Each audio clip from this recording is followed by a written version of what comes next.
Good afternoon. My name is Sharma Chavez. I'm one of the public information officers here with Southwest Area Incident Management Team 3.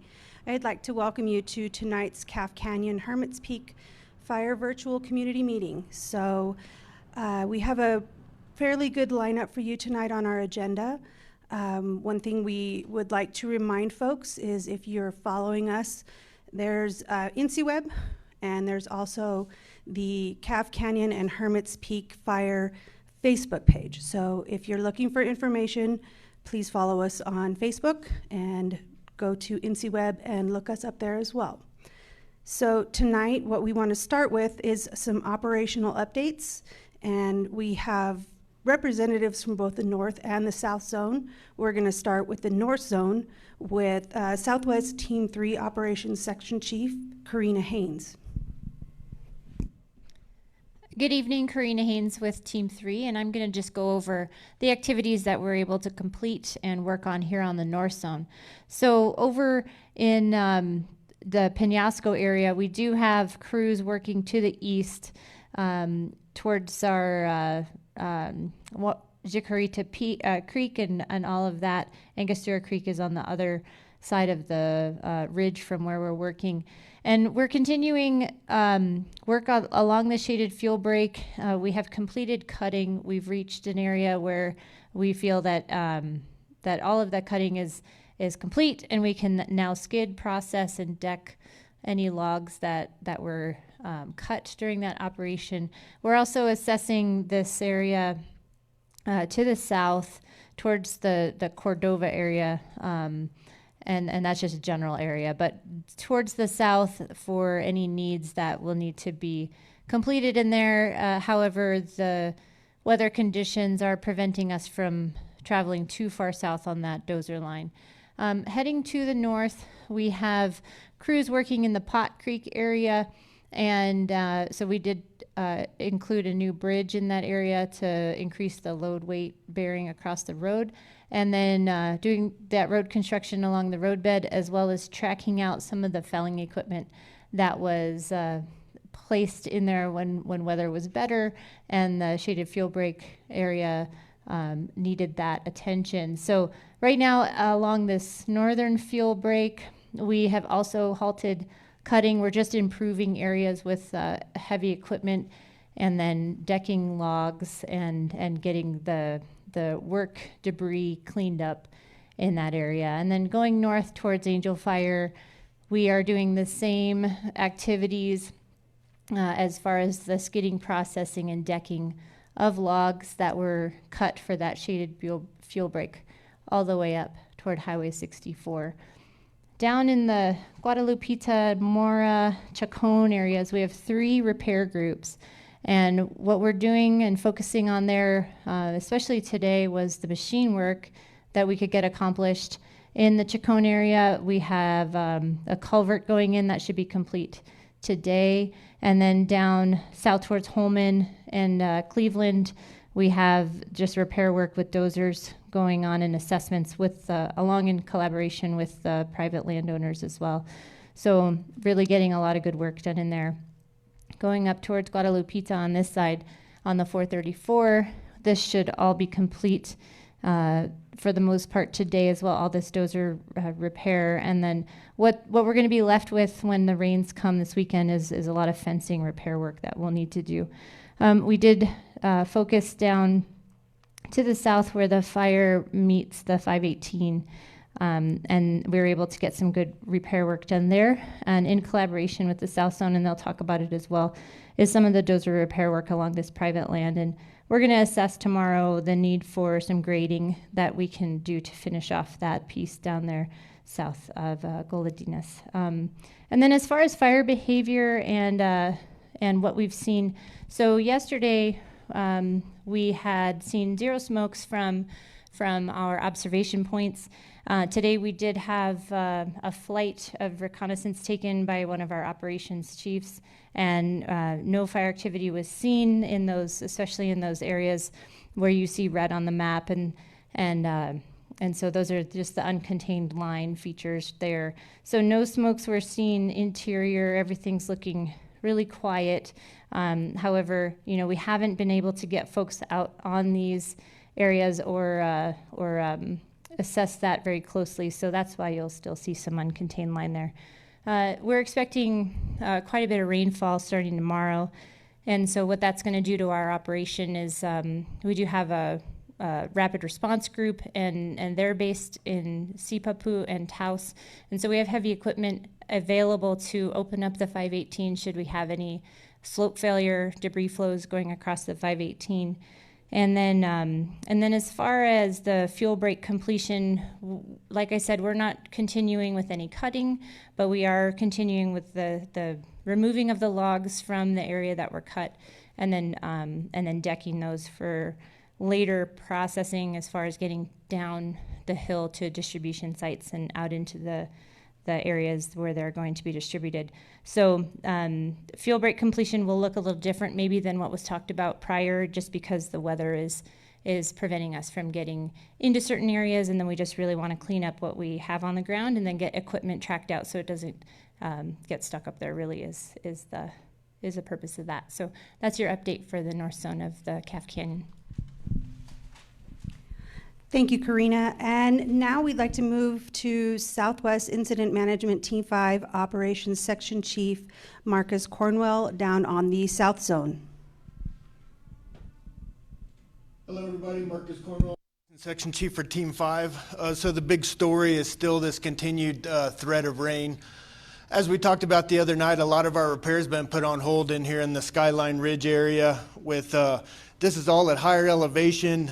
We were able to get 2 pieces of equipment that had been stuck in there down to their low buoys, and so a lot of this repair work is still on hold, kind of similar to the North Zone, what Karina was talking about. But that has given us some opportunities out here to the east in Gallinas Canyon and a few other properties to tidy up some fence repair, do a little stuff in lower elevation. So we continue to do repair out there.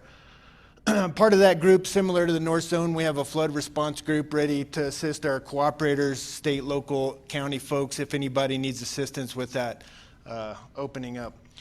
So with the fire, let me switch sides here.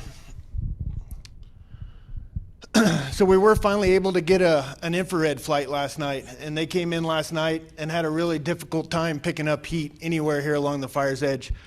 That doesn't mean that there's not heat. It just means it's so minimal it was very difficult to find. We also had some reconnaissance flights in this country, picked up a couple of smokes interior, a couple of logs burning well outside the edge of the containment line. So really no threat at this time to containment or to the line. We are beginning to show more containment here along the Bear Creek area and the Rio Mora area up to Beatty's Cabin, the Pecos River. We were able to get some folks in there to walk that edge, and that's looking really good. So the last few days, we've really begun to pull out a lot of our fire hose, pumps, and whatnot along our primary fire lines. And a lot of that is to get that accountable property. It's property that could ruin in the rain, get it back to our cache systems. And really, it's to say that, not to say that there's no probability of this fire, but it's very low at this time of this thing coming out of this high country. And so I just want to talk briefly about kind of risk reward. We've had several questions about why we're not inserting folks high up here into the high elevation country. So I think we can all think about the times that we access high alpine areas on our own to recreate. We know we use trails, we go at our own pace, and even when we do go cross country, we get to pick the route. So where this fire came across the Pecos, it's really dense fuel loading. A lot of standing dead trees that are bug killed, hundreds per acre of standing dead trees.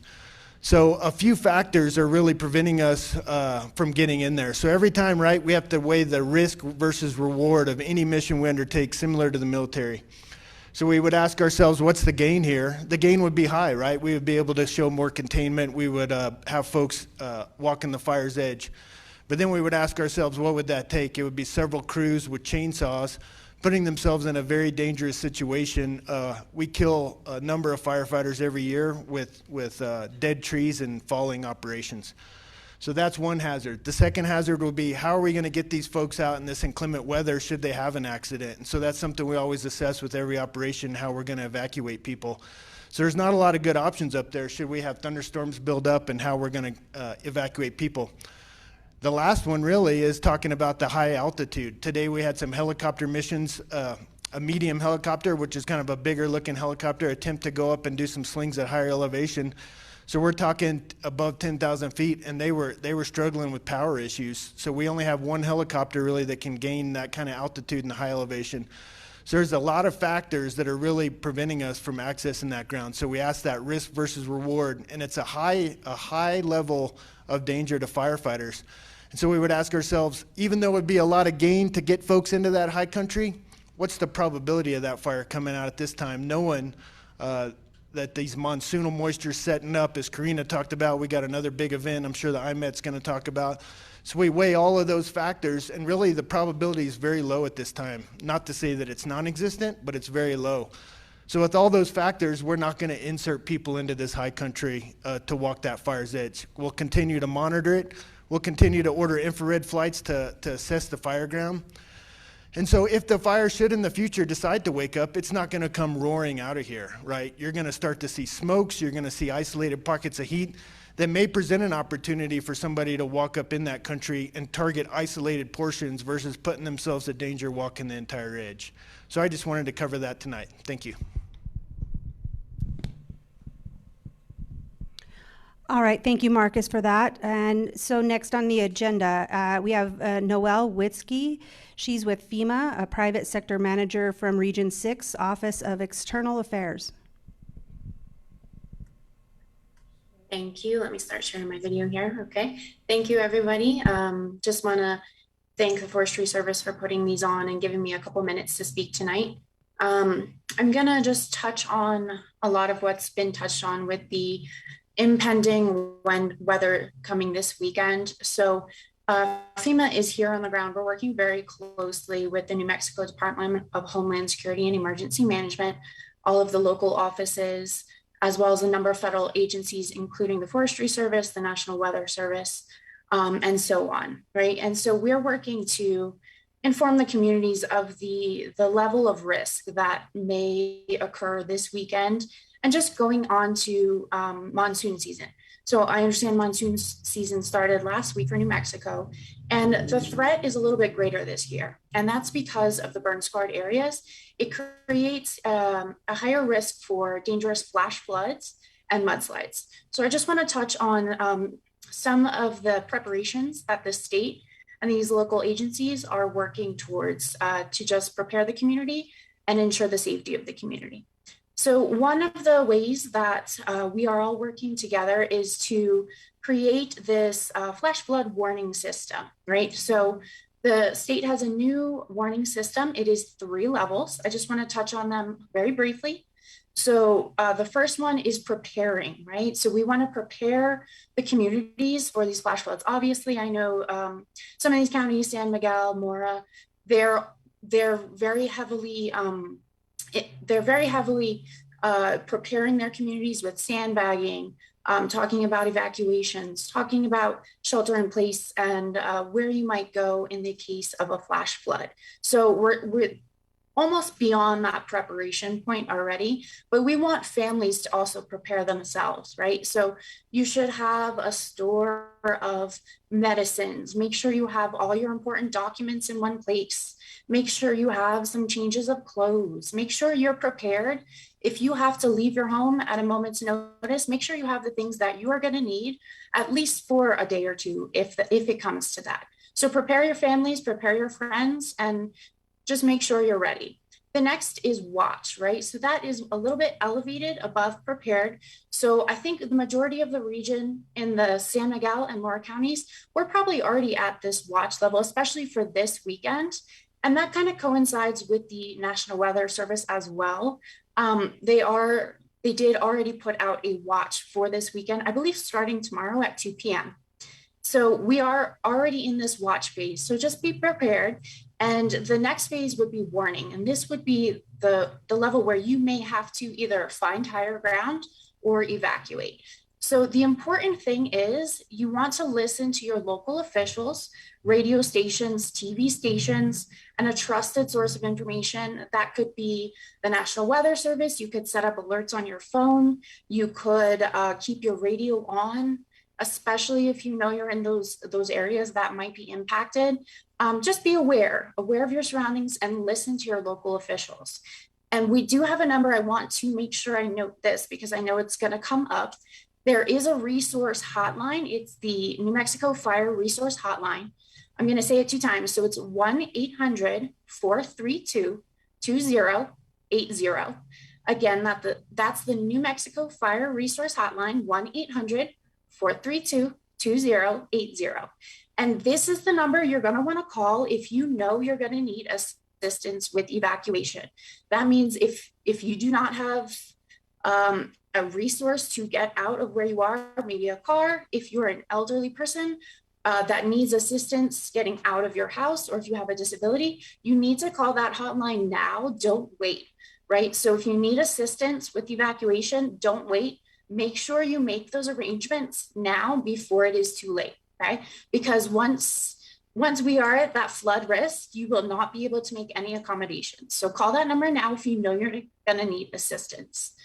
And then I just want to reiterate, make sure you're listening to your local officials. If they say evacuate, do it immediately. Don't wait. And if you think that you're going to be at risk and you're not going to be able to evacuate, the key is to find high ground.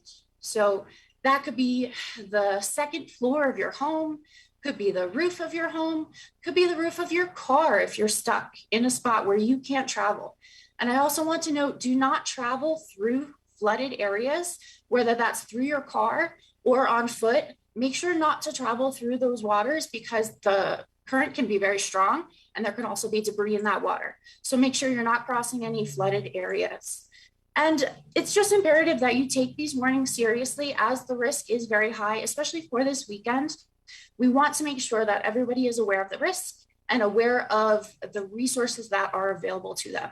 I know I provided 2 links. They might be on the screen. All I can see is myself. So the 2 links, you can go to the New Mexico Department of Homeland Security and Emergency Management home site. They have a ton of great information on that site, as well as you can go to ready.gov. That's ready.gov. That is a FEMA site, and it just has a lot of great information on how to prepare for disasters like flooding, wildfires, flash floods, and more like that. And I just want to thank you guys for giving me a couple minutes today, just foot stomping that, listen to your local officials, make sure you are aware of your surroundings, and be safe over these next couple of weekends. And that's all. Thank you so much. Thank you, Noelle. That's great information. And so along with the information as Noelle was speaking, it was scrolling or pinned to the video. It's also being dropped into the chat. So if you need that information later, you can scroll through and find that those 2 links and the 800 number. So if you're looking for that, look in the chats later. So next on our agenda is our incident meteorologist, Chris Foltz. All right, good evening, everybody. My name is Chris Foltz, and I'm one of the 2 incident meteorologists that are currently stationed here on the Calf Canyon Hermits Peak fire. The other one is Andy Gorlow. He's down covering the southern zone of the fire. I've got the northern zone up here in Taos. So I wanted to spend a little bit of time kind of recapping where things have been over the last several days, and then kind of shift gears. You've heard folks before me here tonight talking about the precipitation that's coming, so I'm certainly going to talk about that, and then I'm going to kind of reiterate some of the safety things that Noelle had covered as well. So looking back over the last week, we have received generally 1 to 2 inches of precipitation across much of the area, including some of the higher elevations. So far, we have not heard of any significant debris flows related to that.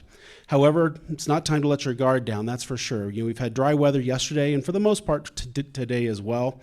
But as we go to tomorrow, that is going to change.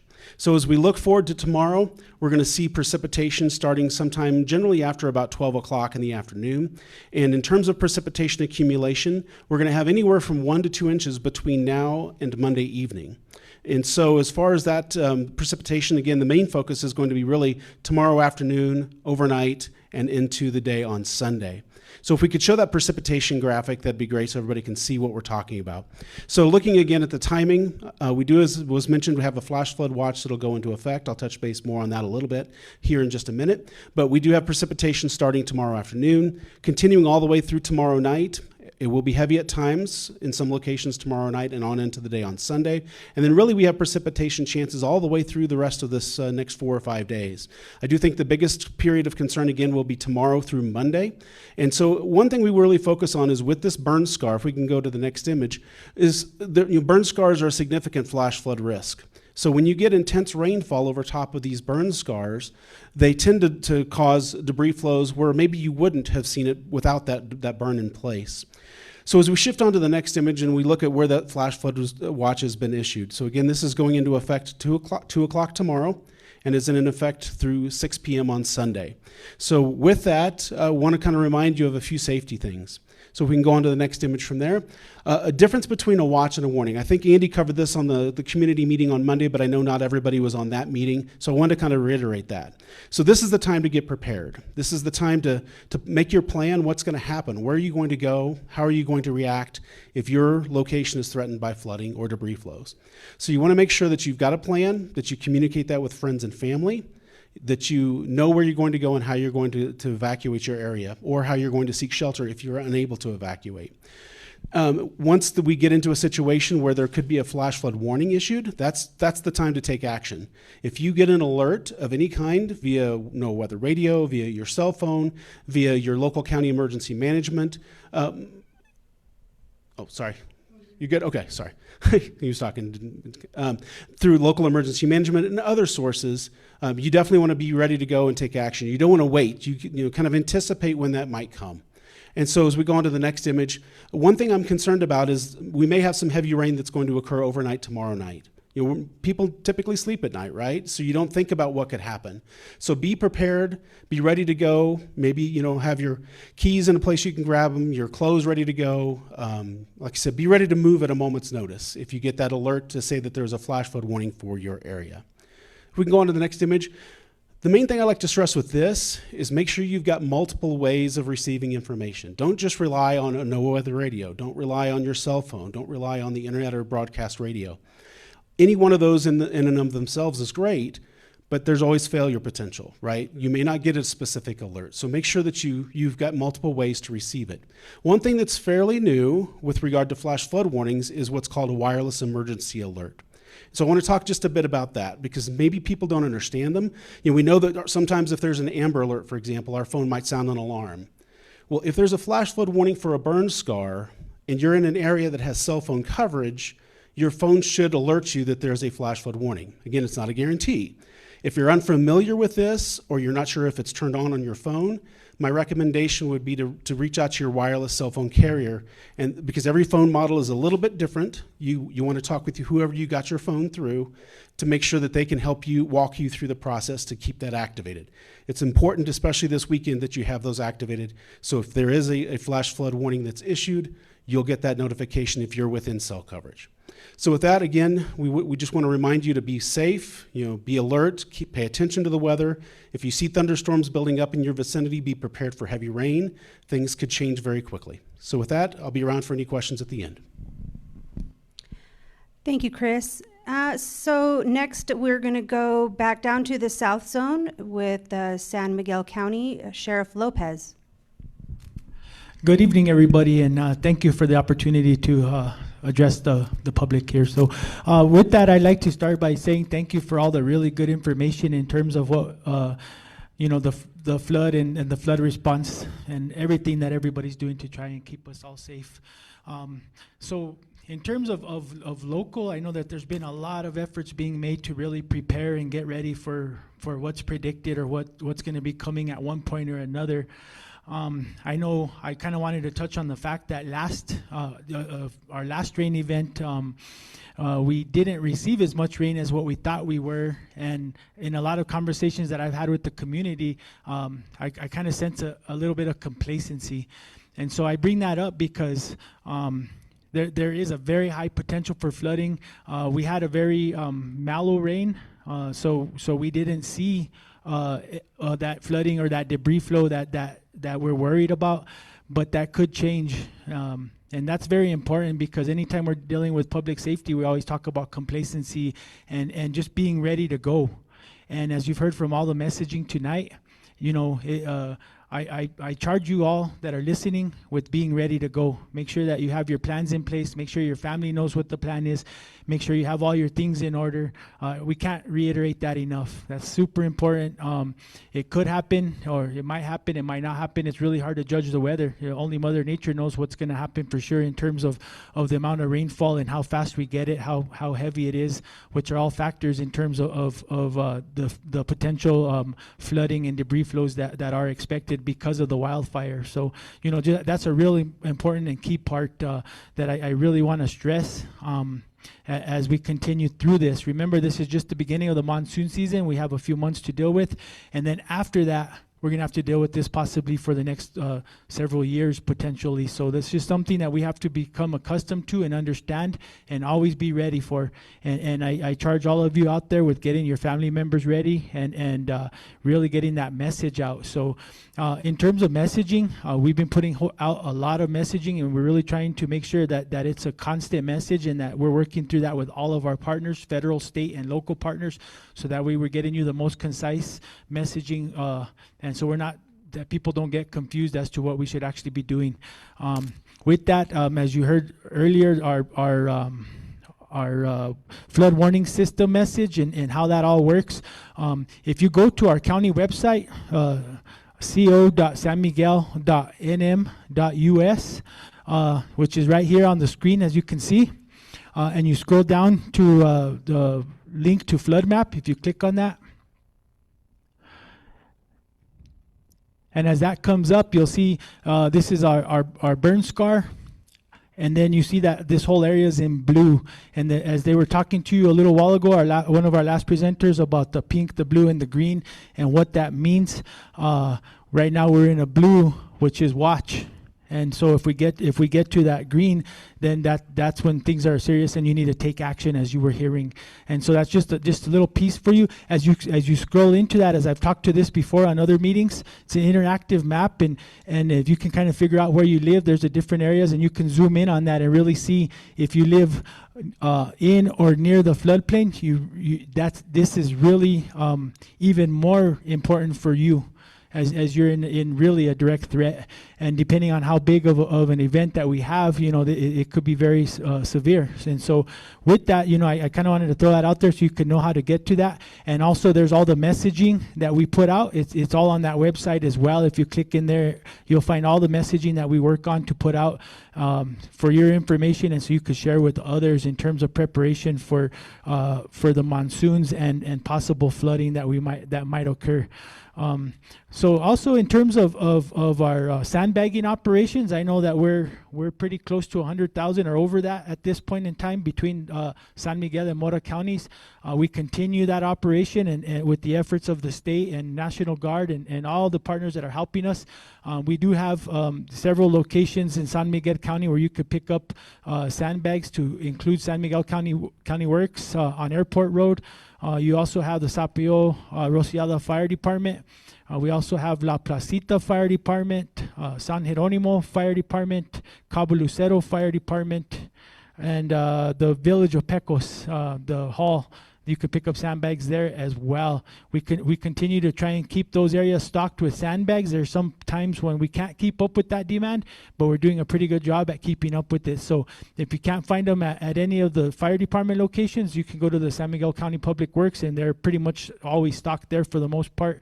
And we will continue those efforts as long as we can, and as long as you're going to be needing those. So thank you for that. And I just want to reiterate to everybody, in terms of our debris removal program, we're still looking for people to apply for the debris removal program, so that way so we can have the state Environmental Protection Agency come in and help remove the debris from your lost or damaged property, or homes, I should say.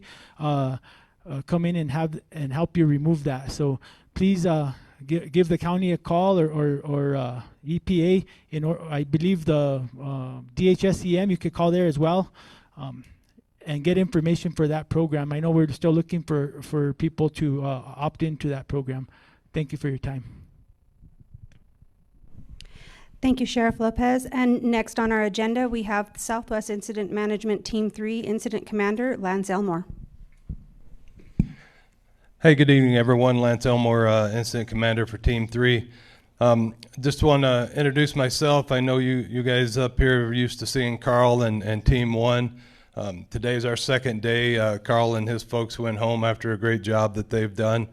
And, look forward to working with the forest and serving the communities that we have here, working with Mark, our partners there in the South Zone, over the next several days while we're here. So, with that, we are grateful to be here, and obviously we'll do and try to pick up everything just as Carl did, and pick up where he left off and move forward.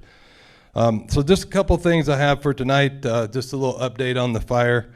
So as far as acres, we're at 341,735 acres.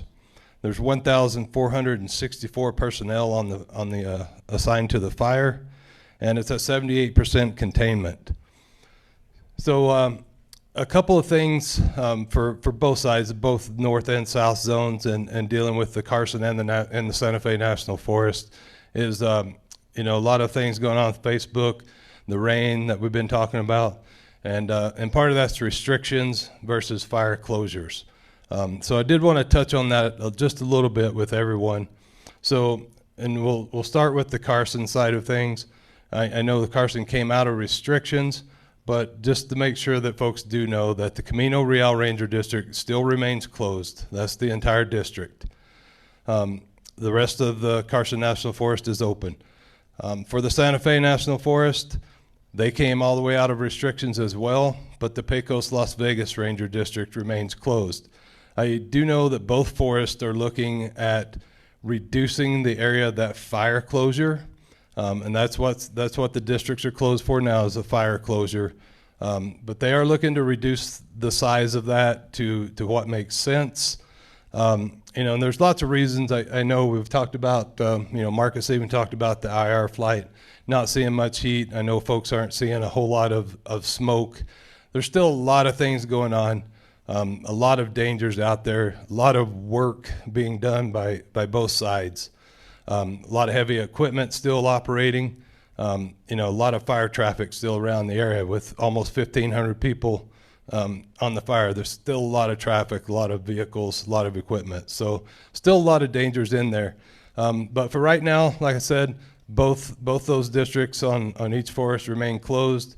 As that footprint gets reduced, we'll make sure the forest will also put that out. We'll help post that for folks to know what areas on those two districts are open at that time. But I think that would be sometime next week at the earliest. So, through the weekend and into next week until you see something different. That's kind of where we're at with the fire area closures and restrictions for the two forests. So with that, I just want to say thank you everyone for getting on here tonight. Look forward to being here for the next couple weeks and serving you guys and doing what we can to help. So thank you very much. Thank you, Lance. Great information. So to wrap us up this evening, I just wanted to let folks know that we will continue to hold these Facebook Live meetings. What the plan is right now is we will have one Monday, for that's for certain.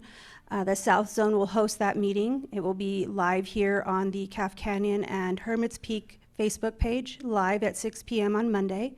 So if you'd like to join us and get more information, please join us then. And as for information, just a reminder, if you need information during the day and you want to reach out, there's the Facebook page, the incident Facebook page that I just mentioned, and there's also InciWeb. On InciWeb, it is our main platform. You can find pictures, maps, the daily update, and just a wealth of information. There's several links there, several that were listed today. Just go and dig through InciWeb, and if you have feedback for InciWeb, that's always welcomed as well. So with that, I thank you for joining us tonight, and that's going to be a wrap for this evening's meeting. Thank you.